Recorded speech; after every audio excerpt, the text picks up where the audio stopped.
Minutes after that, there were missiles that started to rain down on Ukrainian cities. Now, Vladimir Putin claims that this military operation is to demilitarize the former Soviet nation. The declaration, of course, came at a time when the world had sat down to try and find a diplomatic solution at the United Nations Security Council.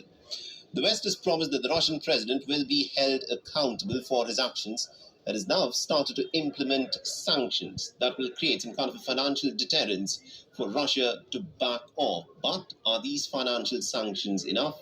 Has the West done enough in terms of making Russia pay? Our next report gets you the details.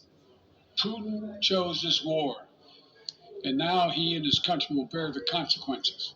U.S. President Joe Biden unveiled harsh new sanctions against Russia on Thursday after Moscow launched an all-out invasion of Ukraine, imposing measures to impede Russia's ability to do business in the global economy. We've now sanctioned Russian banks that together hold around $1 trillion in assets. We've cut off Russia's largest bank, a bank that holds more than 1/3 of Russia's banking assets by itself, cut it off from the U.S. financial system. And today, we're also blocking 4 more major banks. That means every asset they have in America will be frozen. Biden said the sanctions were designed to have a long-term impact on Russia and to minimize the impact on the United States and its allies. And he said Washington was prepared to do more. This is going to take time, and we have to show resolve so he knows what's coming, and so the people of Russia know what he's brought on them. That's what this is all about. His announcement represented the second major tranche of sanctions against Russia, and Biden warned personally sanctioning Russian President Vladimir Putin was still an option.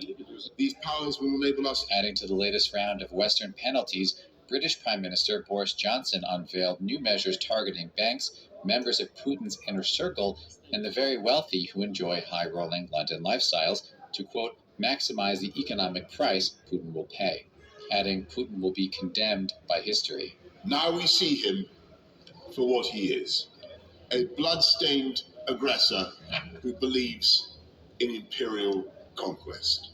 What wasn't part of Thursday's tranche of sanctions, cutting off Russia from SWIFT, the interbank messaging network that is the backbone of international finance. The sanctions that we proposed on all their banks have of equal consequence, maybe more consequence than SWIFT, number one. Number two, it is always an option, but right now that's not the position that the rest of Europe wishes to take. Describing Thursday's onslaught as a dangerous moment for Europe, Biden said he authorized troops that have been placed on standby to deploy to Germany to defend NATO allies, stressing that Putin's actions have made him a pariah on the international stage. Putin's aggression against Ukraine will end up costing Russia dearly, economically and strategically.